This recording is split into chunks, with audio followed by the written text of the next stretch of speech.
आप सभी को राम राम। आज 16वें अध्याय के 13 से 24 12 श्लोकों को हम समझेंगे। श्री सीतानाथ समारंभां श्री रामानंदार्य मध्यमां अस्मदाचार्य पर्यन्तां वंदे श्री गुरु परंपरां। नारायणं नमस्कृत्य नरं चैव नरोत्तमं देवीं सरस्वतीं व्यासं ततो जयमुदीरयेत। हम सभी का जीवन बहुत ही व्यस्त है। केवल जीवन को चलाने के लिए संघर्षरत हैं। यही समय की या काल की महिमा है। हर समय व्यक्ति सभी युगों में व्यस्त रहा है और आगे आने वाले समय में भी व्यस्त होगा, परंतु व्यस्तता किसमें है, यही समय की महत्ता या उसकी महिमा होती है। किसी समय व्यक्ति अच्छे कार्यों में व्यस्त होता है और कभी दिखते तो हैं अच्छे कार्य परंतु होते नहीं, उसमें व्यस्त होता है। जैसे भगवान भगवत गीता में कहते हैं कि नहीं कश्चित क्षणमपि जातु तिष्ठति कर्मकृत कार्यते अवसर कर्म सर्वैः प्रकृति जय गुणैः। प्रकृति के द्वारा अर्थात अपने स्वभाव प्रकृति, शरीर जो प्रकृति का जो समष्टि का जो अंश है व्यष्टि के रूप में उस प्रकृति, और माया उसके 3 गुण रजोगुण तमोगुण सतोगुण, इनके माध्यम से बंद करके सदैव कुछ न कुछ तो करता ही रहता है। कभी शांति से बैठ नहीं सकता। परंतु जिस युग में हम जी रहे हैं इसमें सर्वत्र तमोगुण का बोलबाला है। कोई भी ऐसा समय स्थान इस धरा पर इस समय नहीं जहां पर तमोगुण ने अपने ध्वज को न गाड़ दिया हो। तमोगुण का लक्षण यही है कि धर्म की चीजें अधर्म दिखती हैं और अधर्म की चीजें धर्म दिखती हैं। बस यही उसका सरल लक्षण। तो हमें जहां भी दृष्टि जाती है सर्वत्र दिखती चीजें यही हैं। अधर्मी लोग या विधर्मी लोग धर्मवान लोगों को मूर्ख समझते हैं, क्योंकि जो धर्म की चीजें हैं वो उन्हें अधर्म दिखती हैं। इसलिए यदि आप देखें इस अध्याय में जब भगवान ने आसुरी गुणों की चर्चा आरंभ की, उन्होंने श्लोक 7वें में कहते हैं कि प्रवृत्तिम च निवृत्तिम च जना न विदुरासुराः। जो असुराह असुर लोग हैं ते न जना, उनको पता, न विदुः, उनको कुछ पता ही नहीं है कि प्रवृत्ति क्या है और निवृत्ति क्या है, क्या कर्तव्य है क्या अकर्तव्य है, क्या धर्म है क्या अधर्म है, क्या सत्य है और क्या असत्य है। कोई भी ज्ञान उनको नहीं है। इसलिए उनके सारे आचरण मन के द्वारा संचालित होते हैं। मन में जो आ गया सो सही है, वो करना है, चाहे जैसा हो। इसीलिए और हम भी इसी के अधीन कार्य करते हैं। इसलिए धीरे धीरे हम भी जैसे जैसे समाज में बड़े कहे जाने लगते हैं, धन से मान से पद से इत्यादि जो भी समाज का मापदंड है उसके अनुसार हम भी इस विचारधारा में आ जाते हैं कि क्या करना है क्या नहीं करना है आप निश्चित करो। भले बेटा या पुत्र या पुत्री हमारे छोटे ही होंगे, उनको ही निश्चित, आपको जो निश्चित अच्छा लगता है वो करो। भोजन भी करना होगा तो हम उसको कभी नहीं सिखाएंगे कि ये नहीं खाना ये खाना है। तुम्हें जो अच्छा लगता है सो करो। You do what you like. क्योंकि हम मनमुखी हो गए। पहले व्यक्ति गुरुमुखी होते थे। ये कहते थे ना हमारे यहां, यदि कोई दीक्षा ले ले उसको कहते थे कि गुरुमुख हो गए, क्योंकि अब उन्होंने मनमानी चलना बंद कर दिया। पहले तो ऐसी भी परंपरा थी, लोग कहते थे भाई जो गुरुमुख नहीं हुआ उसके यहां पानी भी पीना वैसे पापमय है, तो गुरुमुख तो हो ही जाना चाहिए। क्योंकि जो गुरुमुख हो जाता है तो शास्त्र के द्वारा निर्देशित जो मार्ग है उसका आश्रय लेता है, और जो मनमुखी होता है तो फिर वो कब क्या करे वो वही जानता है। क्योंकि मन तो चंचल है, चंचलम ही मनः कृष्ण प्रमाथि बलवदृढ़म तस्याहम निग्रहम मन्ये वायुरिव सुदुष्करम। अर्जुन भी कहते हैं कि मन तो बड़ा चंचल है, पता नहीं कब क्या करेगा। प्रमाथी और बलवदृढ़म, एक तो बलवान है और प्रमाथी है, क्षण भर में मथन करेगा, जो चाहेगा सो कराएगा, ऐसा मन है। तो दो मार्ग हैं संसार में, दो गुणों का समूह है, दो प्रकार की संपत्तियां हैं, एक असुरों की संपत्ति है और एक दैवीय संपत्ति है। असुरों की संपत्ति इस शरीर से संबंधित सभी क्रियाओं को लेकर है। शरीर की आवश्यकताएं क्या हैं? भोजन करना, घूमना टहलना, इस शरीर को आभूषित करने के लिए वस्त्र आभूषण इत्यादि, ये तो बाहर से हो गए। और भीतर से, इसके भीतर जो सूक्ष्म शरीर है, मन बुद्धि और अहंकार चित्त, इनकी मनमानीपन, मन को अच्छा क्या लग रहा है क्या नहीं, मन किससे प्रसन्न है, मेरी बुद्धि किस चीज से संतुष्ट होती है और किससे संतुष्ट नहीं होती, मेरा अहंकार कब कैसे संतुष्ट होता है। यह अहंकार बुद्धि और मन के आभूषण है कि उनको क्या चाहिए। इनको लेकर संसार के जितने भी व्यवहार हैं उनको दो भागों में बांट सकते हैं, एक दैवीय गुण और एक आसुरी गुण। जो केवल इस शरीर, चाहे वो स्थूल शरीर हो सूक्ष्म शरीर हो, इनको लेकर ही जितने भी व्यवहार हैं, इन्हीं के सुख सुविधा को लेकर जितने भी व्यवहार हैं वे सारे असुर संपत्ति में आते हैं। इनका नाम ही असुह अर्थात प्राण। इन प्राणों से जो संचालित ये शरीर है, इससे लेकर जितने भी गुण व्यवहार हैं वे सब आसुरी संपत्ति कहे गए हैं। परंतु भगवान जिनके हम अंश हैं, ईश्वर अंश जीव अविनाशी चेतन अमल सहज सुखराशि ममैवांशो जीव लोके जीव भूत सनातन।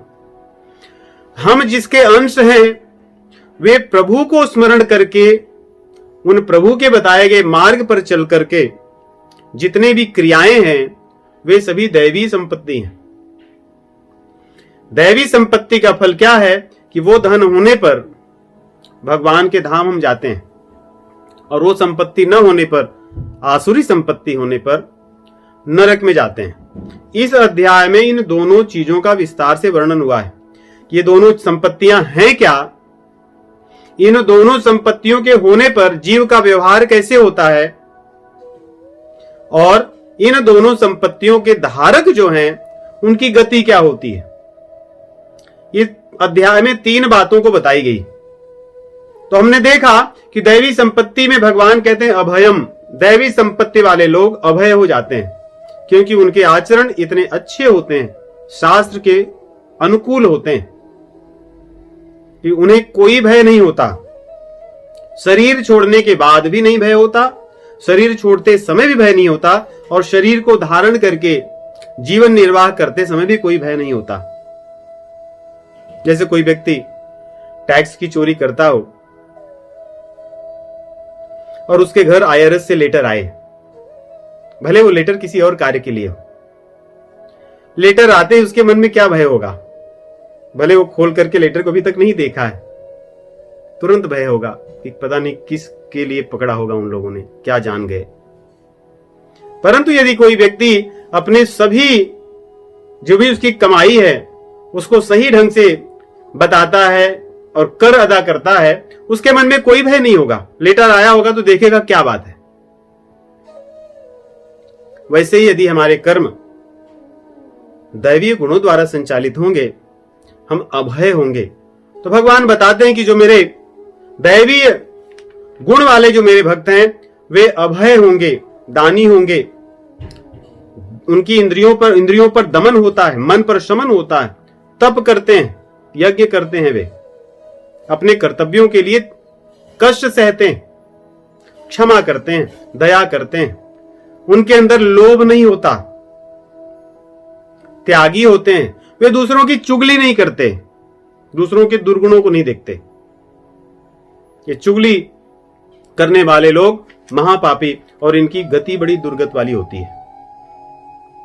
यहां तक कि रामचरितमानस में गोस्वामी जी लिखे हैं, जिसको कोरोना के समय आजकल बहुत चौपाई प्रचलित हुई, लोगों ने उसको ऐसे ऐसे सोचकर भेजा। सब कई निंदा जे जड़ करही, सब कई निंदा ते चमगा दूर होई अवतरही।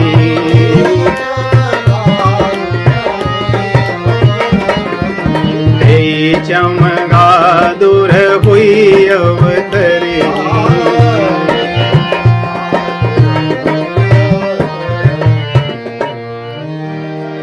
गोस्वामी जी सब प्रकार के निंदकों का वर्णन करते हैं कि भाई कुछ लोग ऐसे होते हैं, वेदों के निंदक होते हैं, कुछ गुरुओं के निंदक होते हैं, कुछ संतों की निंदा करते हैं, कुछ सज्जनों की निंदा करते हैं। इस प्रकार निंदक बहुत से होते हैं, कुछ देवताओं के निंदक करते हैं, कुछ ऐसे भी लोग होते हैं जो अध्यात्म मार्ग में लगे तो रहते हैं लेकिन अपने मार्ग को छोड़कर बाकी सब मार्गों की निंदा करते हैं। तो ये तो विविध प्रकार के निंदक हैं। परंतु कुछ लोग ऐसे हैं, उनको आप एक विषय दे दो, कोई भी बात कर लो, तुरंत निंदा उनकी शुरू हो जाएगी। आप कोई भी विषय में बात कीजिए, वे ऐसे महारथी हैं, तुरंत उसमें से वे निंदा आरंभ कर देंगे। कहते हैं ऐसे लोग चमगादड़ बनेंगे। चमगादड़ की क्या विशेषता है कि जब सबको दिखता है तभी उसको नहीं दिखता, और जब सबको नहीं दिखता या जब सबको नहीं देखना चाहिए तब वो देखता है। अर्थात तमो गुण की पराकाष्ठा है, एकदम विपरीत चलता है, प्रकृति के भी विपरीत चलता है, लोगों के और समाज के विपरीत चलता है। तो इस प्रकार भगवान कहते हैं कि जो दैवी संपत्ति के लोग हैं वो चुगली निंदा नहीं करते, उनके अंदर तेज होता है, उनके अंदर धैर्य होता है, दूसरों से द्वेष नहीं करते, द्रोह नहीं करते और अपने लिए मान की आकांक्षा नहीं करते। ये मान जो है बड़ी विचित्र चीज है। मान पाने की व्यक्ति प्रयास करता है, परंतु इसके विपरीत जो होता है उसको वही मिलता है। सभी गुणों में ये ऐसा गुण है, जो इसको पाना चाहता है उसको तो कभी नहीं मिलता, जो इसको नहीं सोचता, इसका चिंतन नहीं करता, उसको ही मिलता है। संसार की चीजें विपरीत होती हैं। संसार की चीजों को पाने के लिए व्यक्ति को चिंतन और प्रयास करना पड़ता है, लेकिन मान को पाने की इच्छा रखने वाले, प्रयास करने वाले व्यक्ति को मान कभी नहीं मिलता, उसका विपरीत ही मिलता है। भगवान कहते हैं जो दैवी गुण वाला है वो मान की चिंता नहीं करता। इस प्रकार कह रहे हैं कि जिनके पास संपत्ति है ये वाली, उसको चिंता नहीं करनी चाहिए। और आसुरी लोगों की भगवान देखिए एक सारांश बताते हैं। कहते हैं ना कि पहले एक पंक्ति में सारांश लिख देंगे, उसके बाद उसकी व्याख्या करेंगे। तो भगवान ने चौथे श्लोक में एक सारांश लिख दिया कि दंभ, दर्प, अभिमान, क्रोध, पारुष्यता अर्थात कर्कशता, ये और अज्ञान, यही आसुरी गुण वालों का मुख्य, बस यही इतना ही लिखे। अब उसका विस्तार भगवान करते हैं 7वें श्लोक से लेकर के 21 श्लोक तक, कुल 15 श्लोकों में। और इनका आरंभ कैसे होता? आसुरी गुण वालों को यह नहीं पता होता कि क्या करना है क्या नहीं, क्या बोलना है क्या नहीं, क्या खाना है क्या नहीं, कहां जाना है कहां नहीं, किससे मिलना है किससे नहीं, किसको मित्र बनाना है किसको नहीं। ऐसी उनको ज्ञान ही नहीं होता, ना उनको सोचना होता है। ये लोग आशाओं में सदैव बंधे रहते हैं। आशा में बंधे हुए व्यक्ति के लक्षण क्या है? बंधा रहता है तो बहुत दौड़ता है, जब छूट जाता है तो शांत रहता है। बंधन वैसे व्यक्ति को शांत बैठाता है, परंतु आशा का पाश ऐसा है कि जिसको बांध ले वो दौड़ता रहता है, चंचल रहता है, रात दिन व्यस्त रहता है। और जो इससे छूट जाए वो शांत हो जाता है, उसके जीवन में शांति आ जाती है। इस प्रकार भगवान आगे इन असुरों के गुणों की व्याख्या करते हैं। कहते हैं इनके लक्षण और क्या हैं? इनके लक्षण है कि मैंने इतना चीज तो प्राप्त कर लिया, इदम अद्य मया लब्धम, मैंने इतना चीज प्राप्त कर लिया, इमम मनोरथम प्राप्त से, मेरा ये जो इच्छा हुई हो जाएगा। अब आपने इतने धन कमा लिए, इतना आपको बाकी है, अपना ऐसे कीजिए, यहां इन्वेस्टमेंट कर दीजिए, वहां इन्वेस्टमेंट कर दीजिए, उसके बाद में ये दुगना हो जाएगा, इतने दिन में 1.5 गुना हो जाएगा। और फिर इसी को आप सुबह उठिए, उसको देखते रहिए, फिर शाम को देखते रहिए, फिर सोइए, फिर सुबह उठकर देखिए। इस प्रकार आप अपने जीवन को उसके आसपास ऐसे चलाते रहिए कि मैंने इतना पा लिया, इतना बाकी है, मेरे पास ये वस्तुएं हो गई हैं, अब इतनी वस्तु बाकी है, उतना हो जाएगी तो मैं संतुष्ट हो जाऊंगा। ये देखिए भावनाएं हैं, ये आसुरी भावना है। यहां भावनाओं की चर्चा भगवान करते हैं, इनके लक्षण क्या हैं, इनसे जब आप मिलोगे तो यही चर्चा होगी कि भाई मैंने इतना किया था, इतना हो गया, अब इसमें भी कर दिया, ये भी हो जाएगा, आप भी कीजिए। मैंने इतना प्राप्त कर लिया, ये बनवा दिया, वो बनवा दिया, बस इतनी चीजें और बाकी है, उसके बाद सब ठीक हो जाएगा। और ये लोग जो मेरे शत्रु थे, मेरे बारे में बुरा बुरा कह रहे थे, मैंने उनको ठिकाने लगा दिया। जब 4 जन बैठे थे, मैंने ऐसे शब्द कह दिए कि वो कुछ बोल नहीं पाए। कई बार व्यक्ति डींग भी मारता, नहीं आपने नहीं सुना था, आप ध्यान दिए कि नहीं पता नहीं, वो बहुत बोल रहे थे, मैंने ऐसा कह दिया, उसके बाद से कुछ नहीं बोले, शांत हो गए। मैं तो कहूंगा, मैं तो बोलूंगा, मैं तो उन्हें शांत करा ही दूंगा। ये आसुरी भाव हैं। असो मया हतः शत्रु हनिष्ये चापरानपि। और अगर आपको कभी ऐसे लोग मिले, आप मुझे बताइएगा, आप मुझे ले चलिएगा।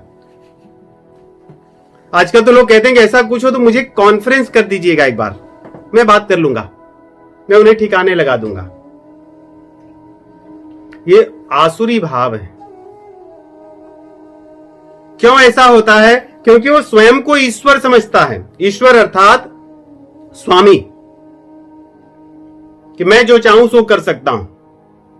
और जो अपने आप को स्वामी समझता है, वो सभी चीजों पर अपना अधिकार समझता है, जबकि होता नहीं है। उसका अपने मन पर भी अधिकार नहीं।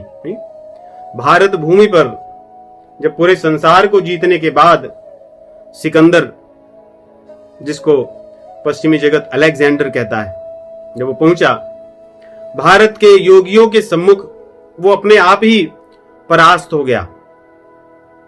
क्योंकि योगी ऐसे थे जो अपने मन को जीत चुके थे, और ये पूरी दुनिया को जीत कर भी अपने मन को नहीं जीता था, अपने आप को जीता हुआ समझता था। हिरण्यकशिपु पूरे त्रिभुवन को जीत चुका था, लेकिन अपने मन के अधीन था, मन को नहीं जीत सका। उनके पुत्र छोटे बालक थे, दिखने को तो अपने पिता के राज में और अपने पिता के अधीन थे, परंतु अपने मन को जीत चुके थे। इसलिए वो वहां पर दुनिया को जीतने के बाद में भी अशांत रहता था, दुखी रहता था, भय में रहता था। और प्रहलाद, दिखने में उनके पास कुछ भी नहीं था, फिर भी शांत थे, सब कुछ जीत चुके थे।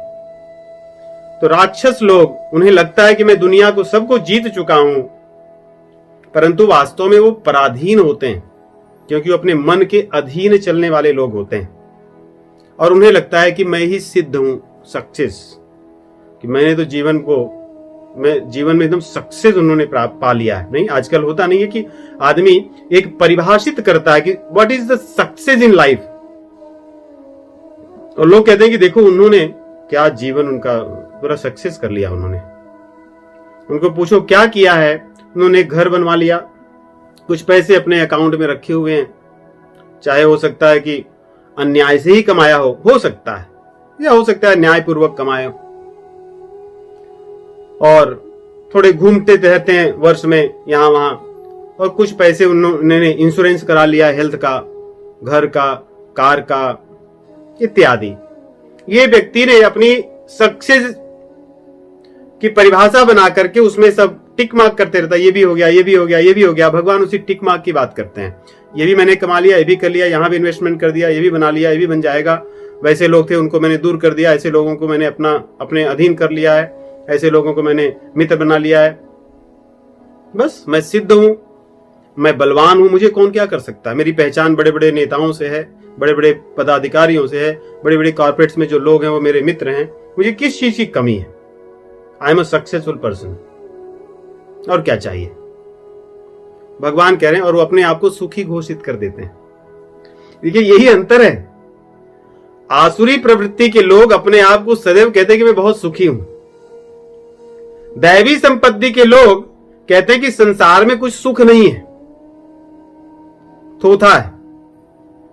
जैसे किसी बैल को भूसा चबाने के लिए दे दो, बैठ करके चबाए और प्रसन्न रहे, और दूसरा जो बैल हो उसको रोज गुड़ की सानी मिली हुई, खली मिली हुई, हरी घास मिले खाने को, और उस कहे कि संसार में जो भूसा है वो थोथा है, तो भूसा खाने वाला बैल उस पर हंसे कि क्या बात करते हो, मैं तो खूब आनंद ले रहा हूं।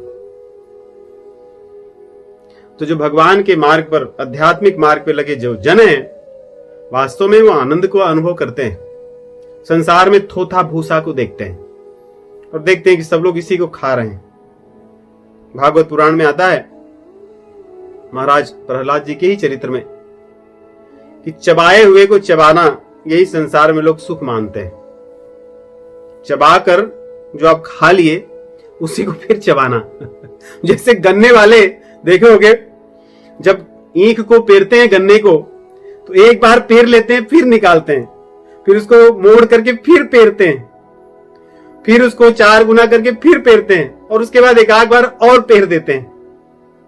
तो जो कुछ होता है, रस निकल आता है, उसके बाद क्या बचता है? थोथा खुइया बचती है। और कोई पशु उसी को लेकर खाए, आनंदित रहे कि इसमें क्या रस है। वास्तव उसमें कुछ रस नहीं है। तो संसार के जो आसुरी स्वभाव वाले हैं, संसार में सुख की अनुभूति करते हैं। यहां पे भगवान कह रहे हैं आसुरी लोग हैं जिनको संसार में सुख दिखता है। विनोबा भावे जी कहते थे नहीं कि मूर्खा माजी परम मूर्ख जे संसारी माने सुख। संसार में सुख मानने वाले लोग मूर्खों में मूर्ख हैं, श्रेष्ठ कोटि के मूर्ख। इस प्रकार कहते हैं कि ये जो असुर लोग हैं, कहते हैं कि आढ़ियो मैं तो धनवान हूं, अभिजानस्मी मैं तो बड़े बड़े लोगों को जानता हूं, बड़े बड़े पदाधिकारी मेरे मित्र हैं, मेरे समान हो कौन सकता है। इसलिए मेरे पास धन है, मेरे पास पद है, मेरी परिचय बहुत है, मैं बड़े बड़े यज्ञ करूंगा, दान दूंगा और आराम से मौज मस्ती करूंगा जीवन में और क्या है। दान दो, अपना नाम कमाओ, जहां जाओ लोग आपको बड़े उठ करके प्रणाम करें कि भाई बहुत बड़े दानी आए हैं, बहुत धनवान आए हैं, जो चेक बॉक्स वाला है कि ना, सक्सेसफुल पर्सन आए हैं। तो इस प्रकार वो कहते हैं कि उनका यही भाव होता है।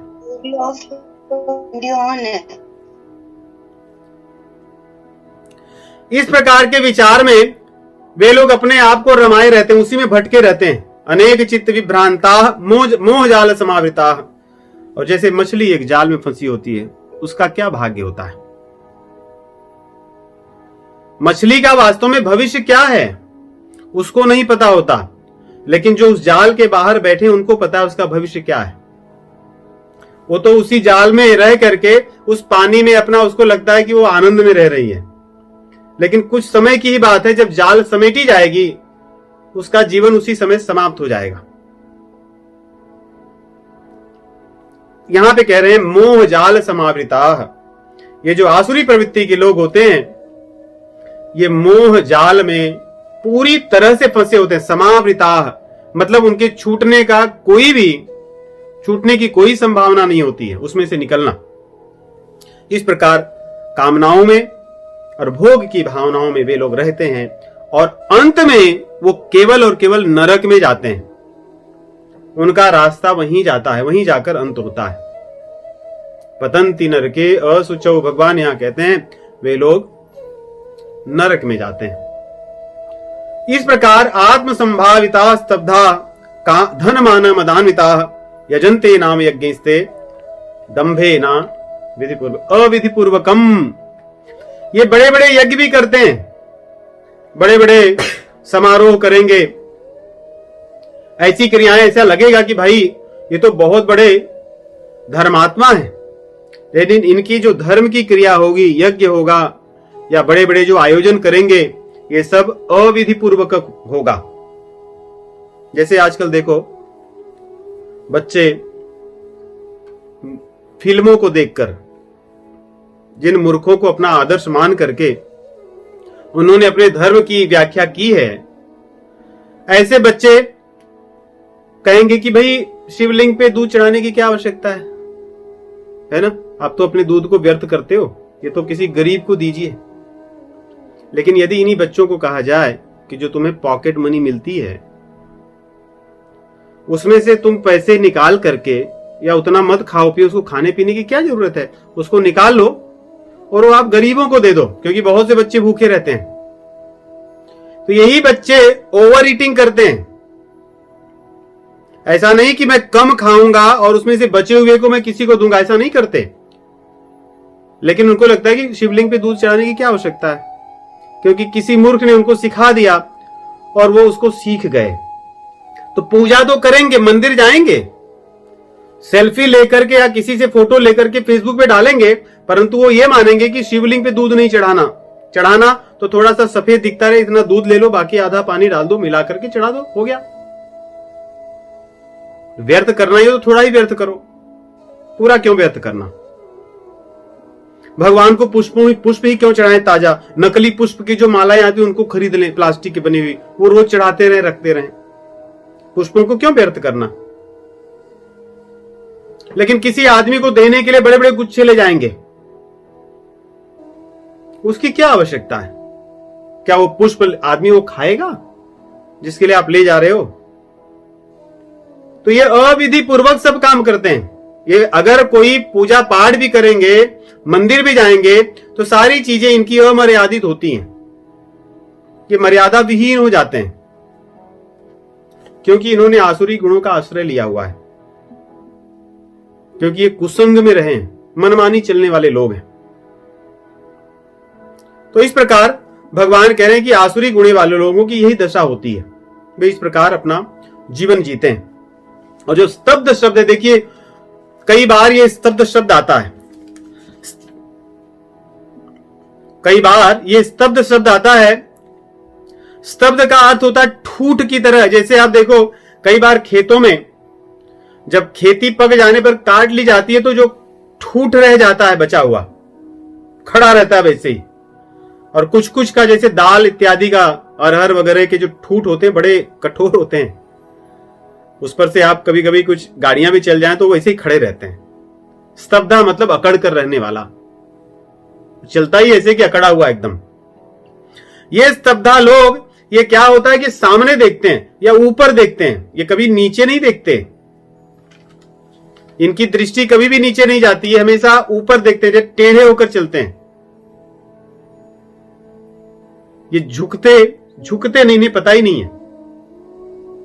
और ये लोग क्या करते हैं, इनको अगर अच्छाई भी मिल जाए ना, उसका बुराई में ही उपयोग करते हैं। इसलिए भागवत पुराण में बहुत सुंदर वर्णन करते हैं। कहते हैं व्यक्ति को ऐश्वर्य मिलता है, विद्या होती है, तप होता है, अच्छे कुल में जन्म होता है, अच्छा स्वास्थ्य होता है, उसकी शरीर स्वस्थ होती है और उसकी लंबी आयु भी होती है। लेकिन ये लोग क्या करते हैं, आसुरी प्रवृत्ति के लोग इन सब चीजों का उपयोग बुरे काम के लिए करते हैं। क्यों? क्योंकि वो स्तब्ध होते हैं। स्तब्ध लोग अच्छे लोगों की अच्छाइयां नहीं देखते, इसलिए उनके हाथ में जो भी मिल जाए उसका वो दुरुपयोग ही करते हैं। भागवत पुराण में कहते हैं, विद्या तपो वे तव पूर्वयैकुलैः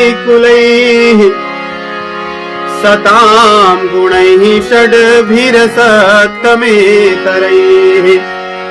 स्मृतौ हतायां भृतमान दुर्दृशः स्तब्धान पश्यन्ति हि धाम भूयसाम्।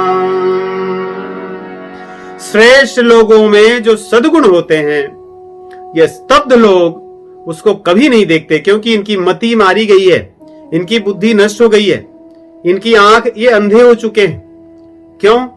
क्योंकि इनके पास विद्या है, वित्त है, इनका शरीर स्वस्थ है, इन्होंने तप करके या कुछ बड़े बड़े यज्ञ करके कुछ चीजें अर्जित कर ली हैं और अच्छे कुल में जन्म भी इन्होंने लिया है। इसलिए अहंकार में इतने स्तब्ध हो गए, टेढ़े हो गए हैं कि इन सब चीजों का उपयोग वे गलत कार्य में करते हैं। अच्छे लोगों में कभी इनको अच्छाई नहीं दिखती, उसमें बुराई ही ढूंढते हैं। इसीलिए जब हम शिवलिंग पे जल चढ़ाने जाते हैं उसमें भी उनको लगता है, oh you guys are wasting milk, you are actually illiterate people, you are just blind followers. मैं जो हूं बड़ा ज्ञानी हूं, ज्ञान देता फिरूंगा क्योंकि मैंने सब पढ़ लिया। और ऐसे लोग शास्त्रों से अनभिज्ञ होते हैं, इन्हें पता ही नहीं कि शास्त्र क्या है, शास्त्रों में कहा क्या गया है, वे किस लिए जन्मे हैं और वो कैसे मरेंगे इन्हें नहीं पता। लेकिन ये लोग अपना निष्कर्ष निकाल लेते हैं क्योंकि ये स्तब्ध लोग हैं।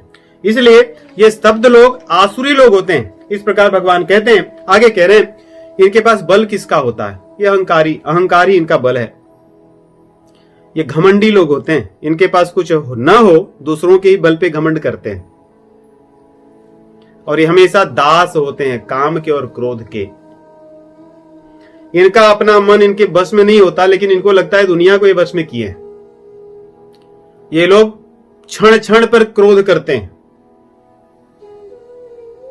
क्षण भर में खुश हो जाएंगे और क्षण भर में ये रुष्ट हो जाएंगे। क्षणे तुष्टा क्षणे रुष्टा, ये दुष्टों का परिचय है। दुष्ट लोग का ऐसे होता है, एक क्षण में खुश हो गए, आपके एकदम परम हितैषी बन गए, और अगले क्षण पता चला वो आपसे पता नहीं आपका क्या कर देंगे।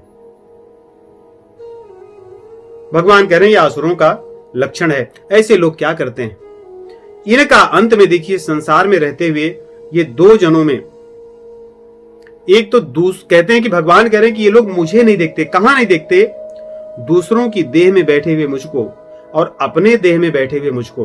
क्योंकि मैं तो इनके भी हृदय में बैठा हूं और दूसरों के हृदय में भी बैठा हूं। न तो ये अपने हृदय में बैठे मुझको देखते हैं और न तो सामने वाले के हृदय में बैठे मुझको देखते हैं, इसलिए सबसे द्वेष करते हैं। अगर ये मान लो चलो अंधे हैं, अपने अंदर नहीं देख पाते, दूसरों में देख लेते। जो अच्छे लोग हैं उनमें मुझे देख लेते, कहते हैं कहीं मुझे नहीं देखते। इसलिए ये लोग सबसे द्वेष करके वास्तव में मुझसे द्वेष करते हैं। देखिए, द्वेषी लोगों को इसीलिए नरक की गति होती है, क्योंकि वास्तव में भगवान से द्वेष करते हैं। हर जीव के हृदय में भगवान विराजमान है।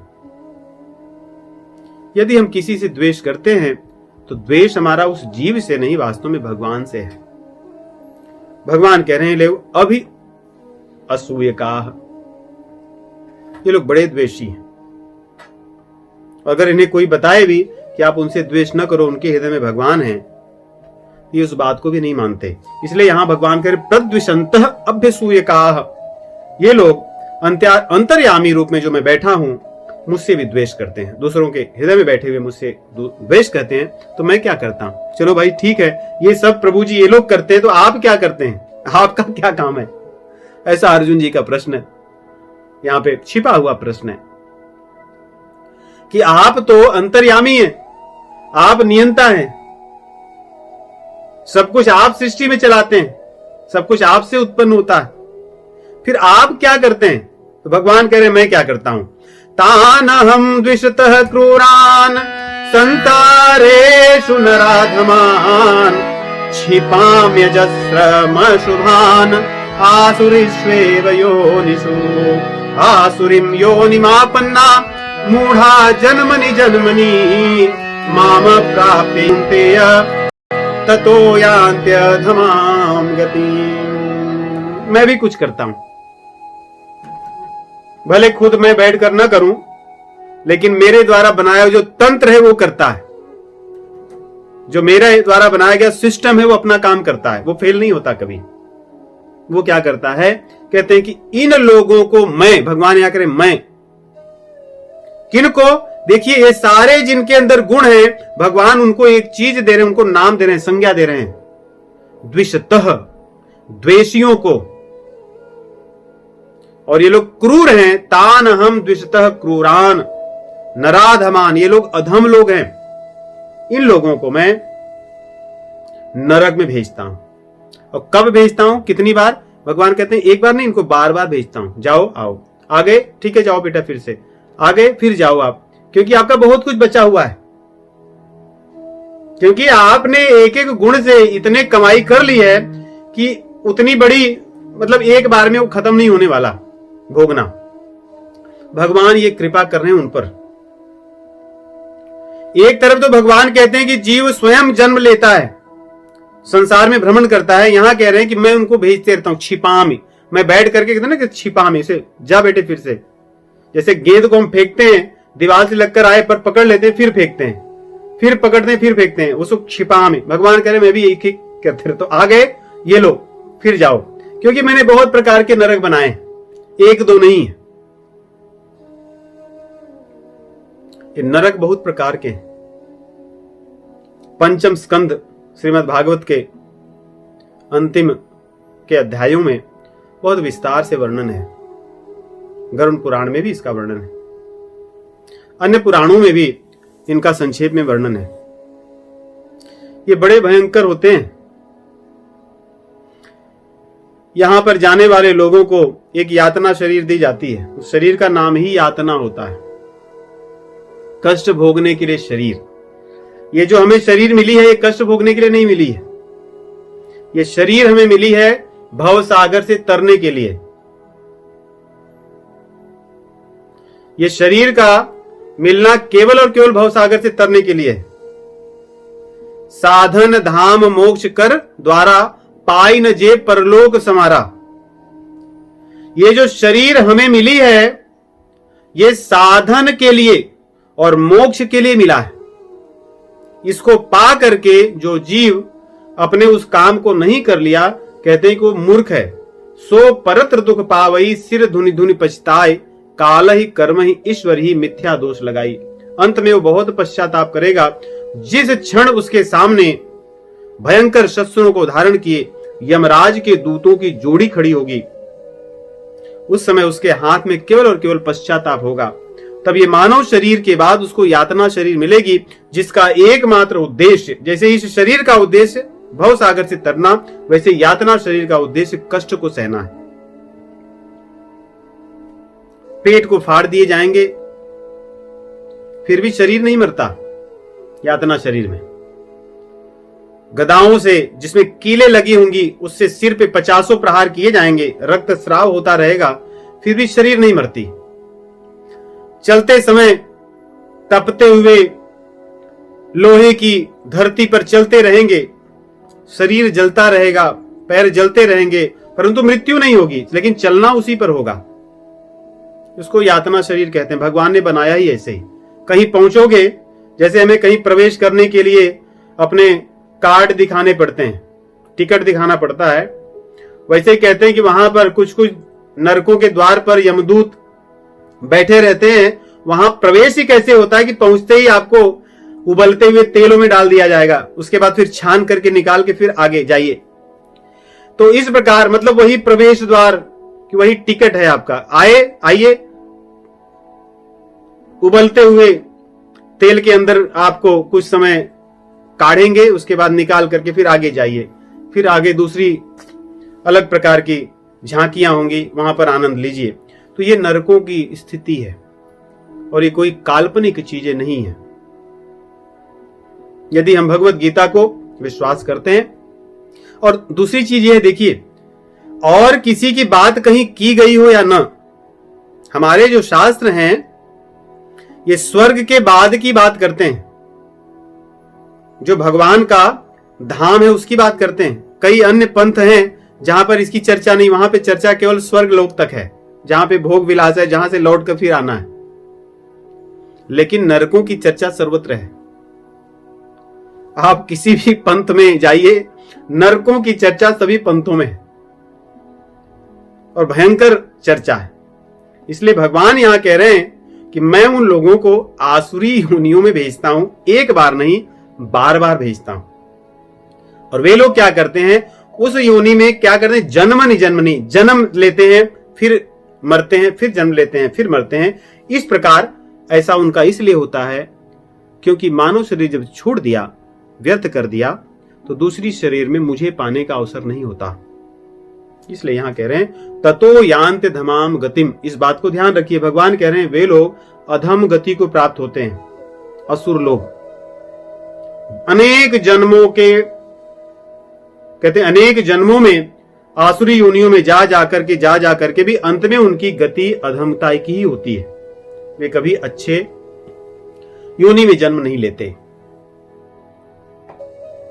आसुरी स्वभाव का इतनी बड़ी दुर्गति है। अंत में इस आसुरी योनि को भगवान इसका सार बता रहे हैं। इस श्लोक को हम सभी को कंठस्थ करना चाहिए। त्रिविधम नरकस्येदं द्वारं नाशनमात्मनः।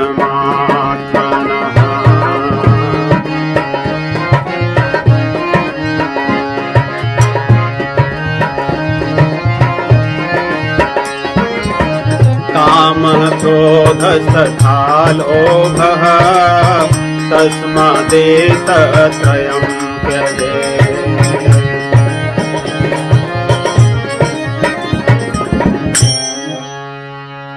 यही तीन हैं बस, और कुछ नहीं।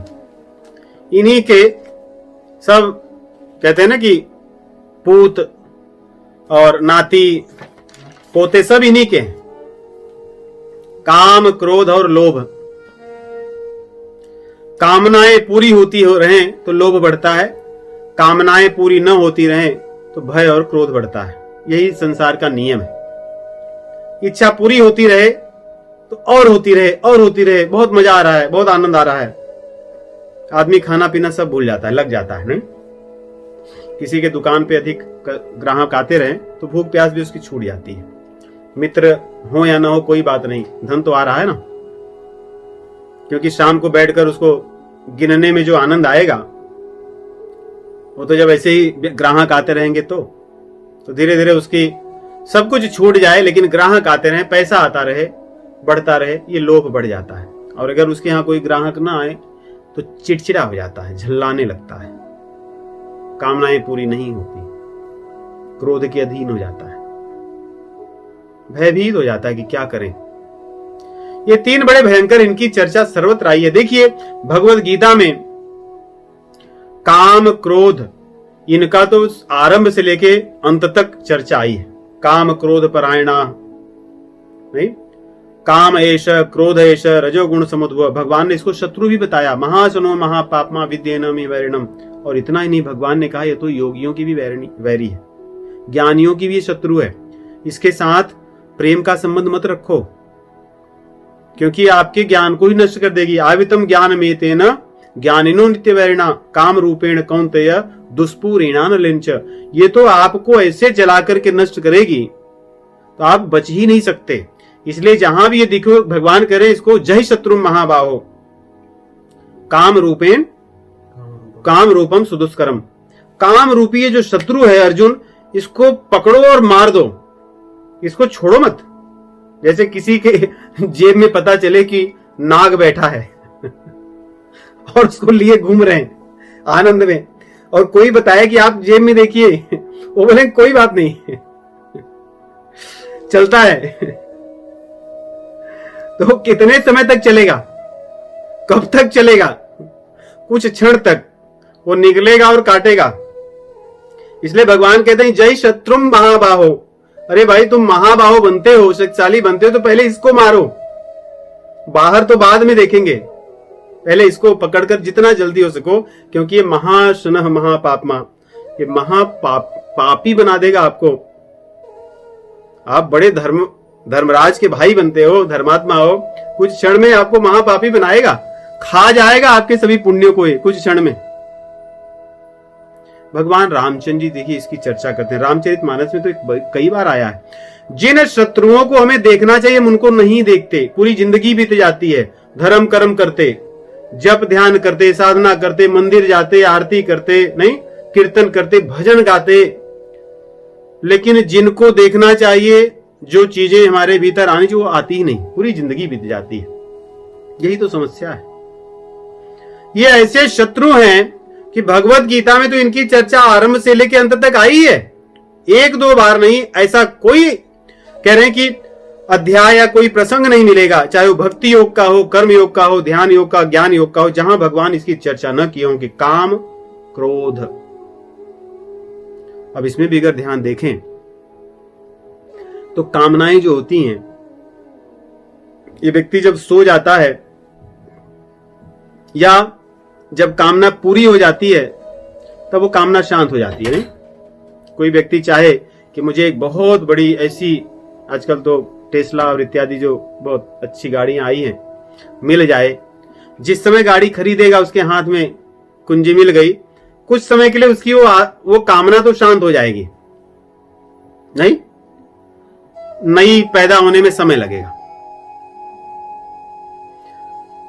और क्रोध, अगर क्रोध भी ऐसे ही सवार रहे सिर पर 24 घंटे, तो क्रोध तो कुछ क्षण के लिए आता है, जैसे कामना कुछ क्षण के लिए जाती है,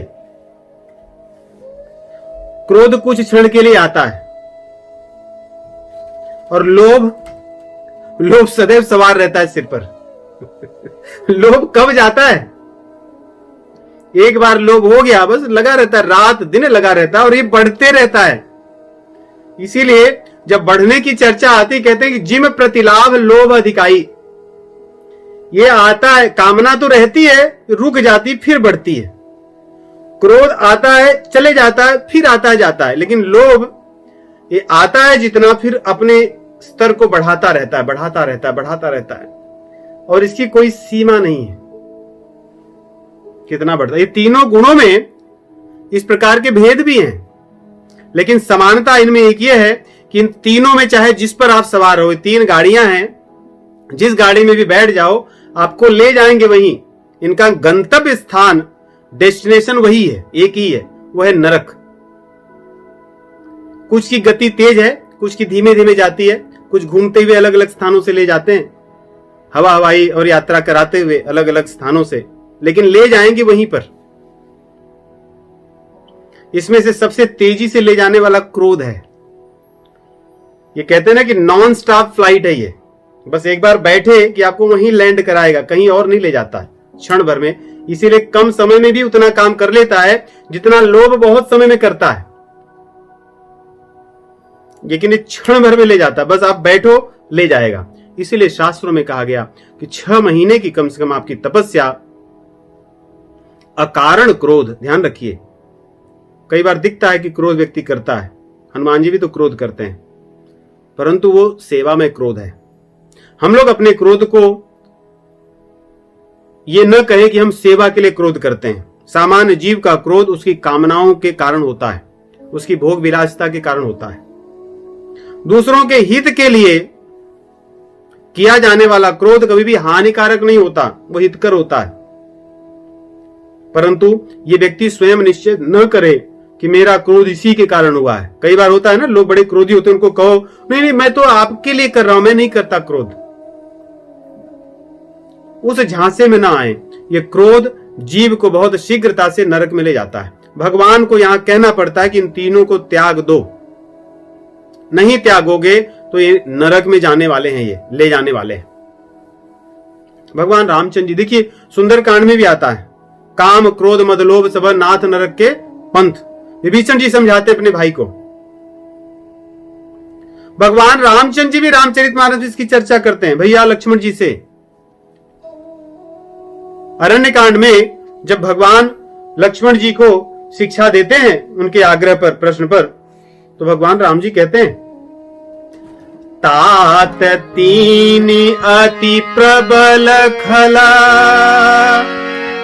काम क्रोध अरु लोभ, तात तीन।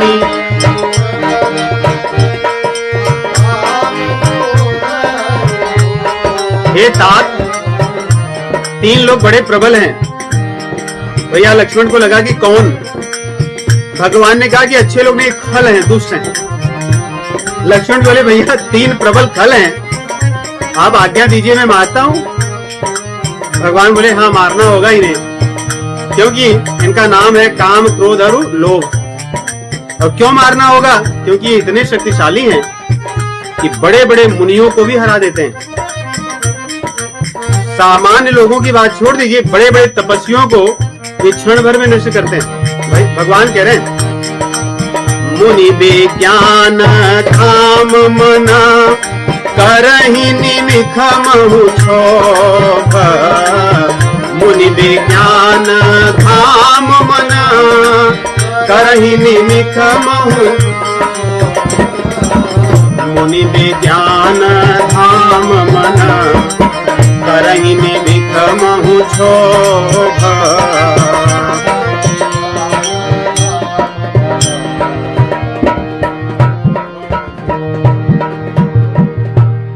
एक क्षण में मुनियों के, ज्ञानियों के विमल मन को एक क्षण भर में ये शोभित कर देते हैं, हलचल मचा देते हैं।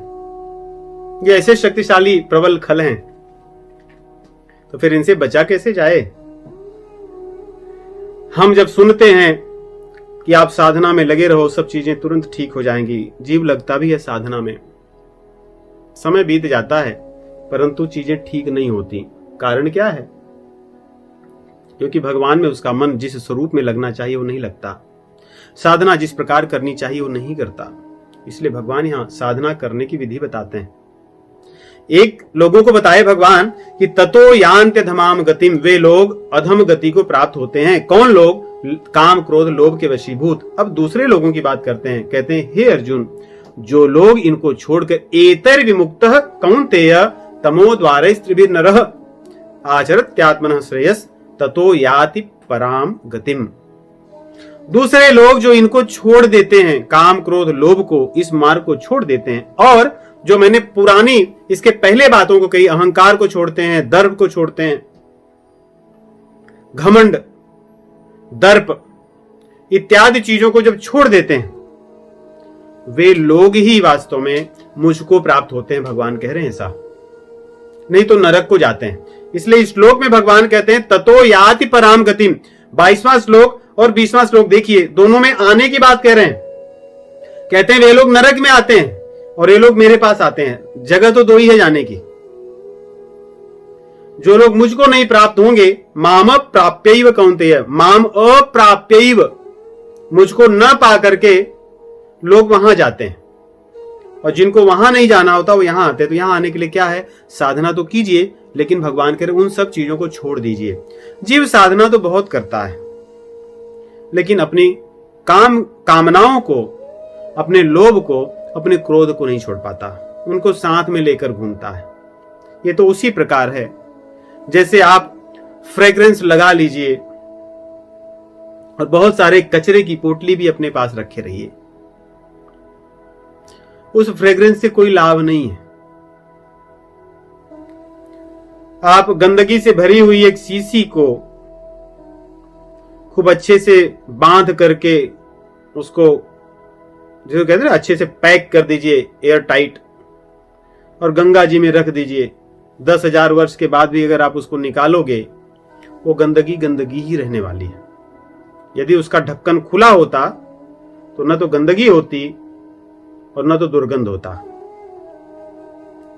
नहीं, आप बढ़िया से सुंदर स्नान करके सब प्रकार से श्रेष्ठ शैम्पू, बॉडी वॉश, साबुन इत्यादि लगा करके, सब कुछ करके नहा करके बाहर निकलिए, और उसके बाद थोड़ी सी गटर के जल को, थोड़ा ज्यादा नहीं, जैसे आपने 1000 लीटर से स्नान किया बढ़िया से, 1000 लीटर से, उसके बाद आधा लीटर गटर के जल लेकर के थोड़ा सा छिड़क लीजिए।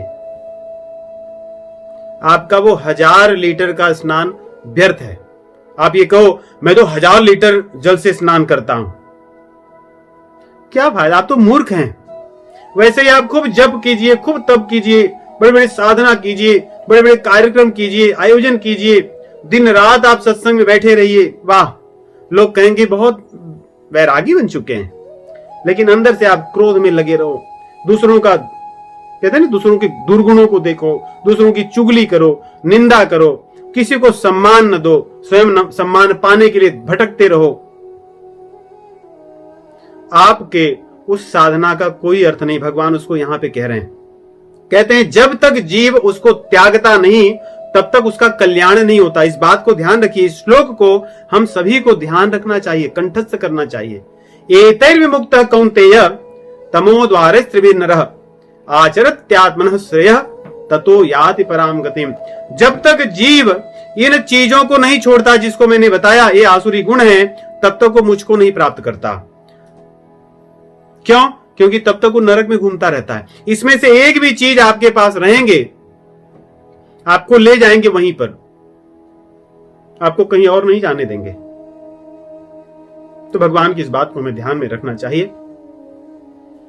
इसलिए भगवान कहते हैं, फिर ऐसा लगता है कि अर्जुन का प्रश्न है कि प्रभु इनको छोड़ेंगे कैसे, छूटेगा कैसे?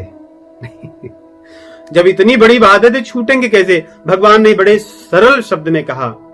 बहुत इतिहास पुराण कथा भगवान ने नहीं कही। भगवान ने कहा, यह शास्त्र विधिमुत्सृज्य वर्तते कामकारतः न स सिद्धिमवाप्नोति न सुखम न पराम गतिम तस्मात् शास्त्रम प्रमाणम ते कार्याकार्य व्यवस्थितौ ज्ञात्वा शास्त्र विधानोक्तम कर्म कर्तुम यहारसि। हे अर्जुन, यदि तुम शास्त्र में बताई हुई चीजों को छोड़ दोगे तो तुम आसुरी गुणों के अधीन हो जाओगे। शास्त्र में बताई हुई बातों को मान लोगे, तुम दैवी गुणों के अधीन रहोगे। देखिए, बात फिर से घूम फिर कर वहीं आई कि हम शास्त्रों में अपने विश्वास को रखें। तो भगवान कहते हैं कि द्वेष न करो। भगवत गीता में कितने बार कहा गया कि आप कामनाओं के अधीन मत रहो, क्रोध के अधीन मत रहो। यह शास्त्र में कहा गया। सबको सम्मान दो, सम्मान की इच्छा न रखो, शास्त्र में कहा गया। द्वेष न करो, शास्त्र में कहा गया। गुरुजनों की, बड़ों की केवल गुण को देखो, उनकी बुराइयों पर दृष्टि न रखो, शास्त्र में कहा गया। भगवान इसलिए कहते हैं कि अर्जुन, कुछ भी मैं कहूं, शास्त्र में विश्वास करो। यदि शास्त्र में विश्वास होगा तो अपने आप ये जो आसुरी गुण हैं तुम उनसे दूर हो जाओगे और दैवीय गुणों के आश्रय में रहोगे। अन्यथा आपके पास आश्रय तो होगा, लेकिन अहंकारम बलम दर्पम कामम क्रोधम च संसिताः। काम, क्रोध, अहंकार, बल और दर्प का आश्रय होगा, दैवी गुणों का नहीं होगा। इसलिए हमें अपने जीवन में शास्त्र को ही प्रमाण मानना चाहिए। शास्त्र के प्रमाण से ही हमारे आचरण सुधरेंगे। जब हम शास्त्रों को मानना छोड़ देंगे, हमारे आचरण कितने भी अच्छे हो संसार में दिखाने के लिए कुछ नहीं होगा। देखिए, भगवान इस बात को कई स्थानों पर कहे हैं। भगवान कहते हैं, श्रुति स्मृति ममैवाज्ञै य उल्लंघ्य प्रवर्तते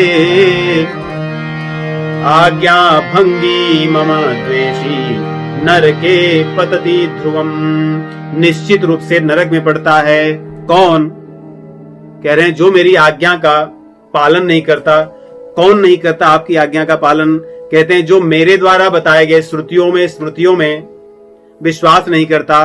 कितना सरल भगवान ने कहे, बोले जो मेरी श्रुति स्मृति में, वेद पुराण में विश्वास नहीं करता, वो नरक में जाता है। क्यों? क्योंकि वो मेरा द्रोही होता है, मेरा द्वेषी होता है, मेरी आज्ञा का उल्लंघन करने वाला होता है।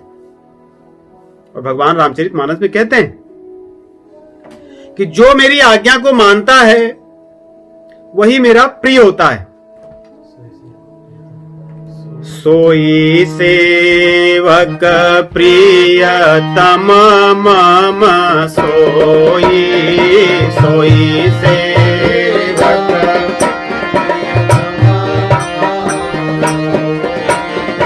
मम अनुशासन मानई जोई।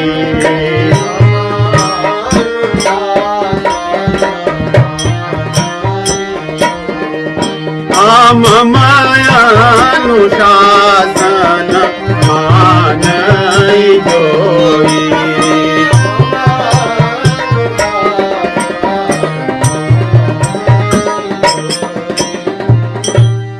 जो मेरा अनुशासन, मेरी आज्ञा मानता है। रामचंद्र जी किसको कह रहे हैं? अपने अवधवासियों को कह रहे हैं कि सोई सेवक, आप लोग तो मेरे हो क्योंकि आप लोग मेरे सेवक हो और आप लोग मुझे बहुत प्रिय हो। सोई सेवक प्रियतम मम सोई, आप मेरे प्रियतम हो। सोचिए, प्रियतम की बात कह रहे हैं भगवान। जो सबसे प्रिय हो।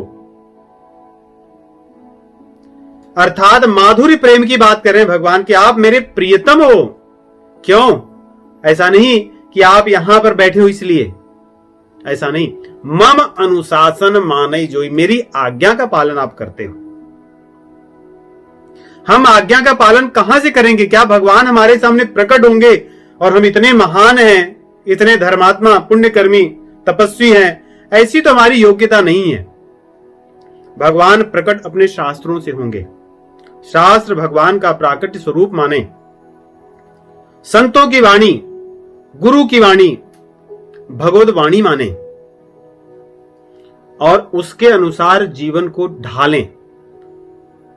जैसे हमने संसार के लोगों की वाणी को दृढ़ मान लिया है। किसी ने आकर के आज कहा ऐसे करके कि आप इन्वेस्ट कीजिए यहां पे और ये हो जाएगा, और 20 तरह के लोग बढ़िया से कुछ कपड़े वगैरह पहने आए और वो लोग भी वही चीज बोल दिए, I endorse this, I agree with this, I believe in this. बस आप अपनी सब चीजें उसमें लगा दिए, आपने देखा नहीं कुछ, आपने उनको प्रमाण मान लिया। भगवान की बात को हम प्रमाण क्यों नहीं मानते? संतों की बात को प्रमाण क्यों नहीं मानते? शास्त्रों की बात को प्रमाण क्यों नहीं मानते? क्योंकि हम आसुरी प्रवृत्ति से युक्त हैं, उसी से आच्छादित हैं। भगवान कह रहे हैं ऐसे लोग नरक में जाते हैं। और ध्रुवम कह रहे हैं, ध्रुवम जब लग जाता है अर्थात निश्चित ही वहां कोई विकल्प नहीं है, उसमें जाना ही जाना है। इसलिए कहते हैं कि जब सुबह से उठो सोने तक, जन्मों तब से लेकर मरने तक वेदांत चिंतया, शास्त्रों को प्रमाण मानकर अपना जीवन जियो। कोई भी अवसर इन तीनों के अधीन मत बिताओ, क्रोध, लोभ और कामना के अधीन, ये आपको छोड़ेंगे नहीं। आसुप्तेरामृते कालम नयेद वेदांत चिंतया न वा दद्यादवसरम कामादीनां मनागपि। अपने मन को इनके अधीन मत करो, क्योंकि ये लोग आपको गलत स्थान पर ले जाएंगे, बुरी चीजों में आपको लगाएंगे। तो इस प्रकार कहते हैं कि अपने मन को मत इस प्रकार परेशान करो, परेशानी में डालो, जिससे आपका ये जन्म और इस जन्म के बाद दूसरे जन्म और उसके बाद तीसरे जन्म, इस प्रकार जन्म के बाद मूढ़ा जन्म निजन्मनी, आपको नरक में पड़ना पड़े, ऐसा कहते हैं। देखिए, जीव का जो स्वभाव होता है उसको देखकर ही पता चलता है कि वो कहां से आ रहा है और कहां जाएगा।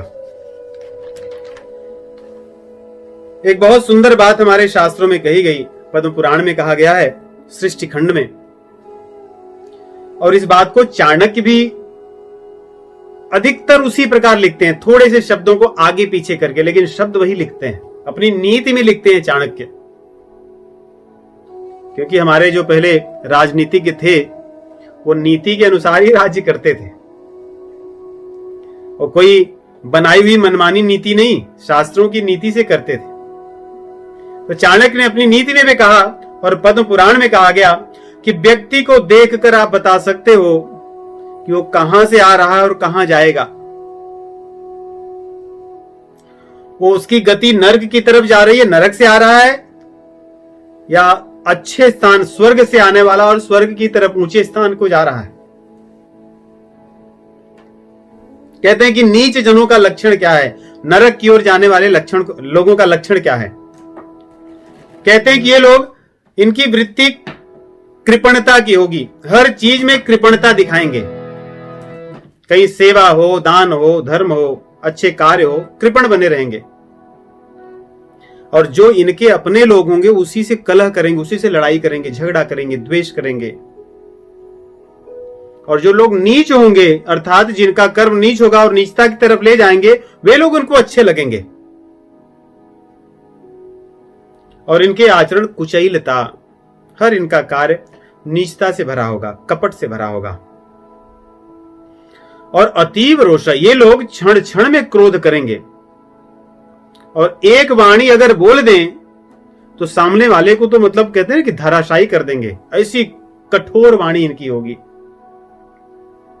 इसके विपरीत कहते हैं कि जो लोग स्वर्ग की ओर जाने वाले या स्वर्ग से आने वाले लोग हैं, इनके हृदय में बड़ी शांति वाले गुण बैठते हैं।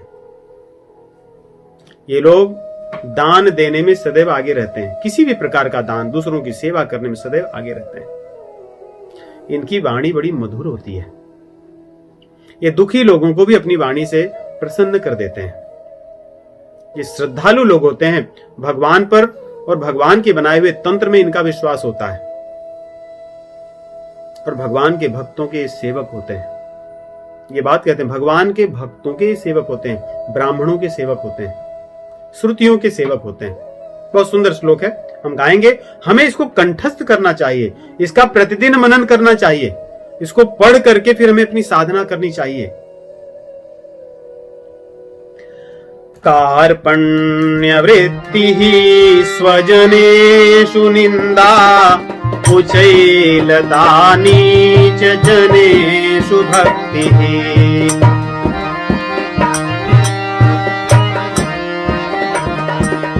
अतीव रोषः कटुका च वाणी नरस्य चिह्नं नरकागतस्य।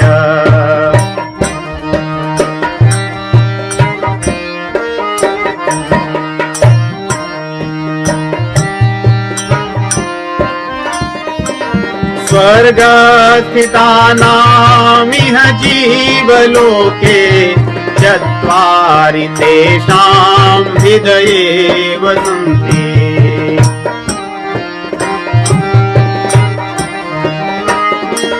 दानं प्रशस्तं मधुरा च वाणी देवार्चनं ब्राह्मणतर्पणं च।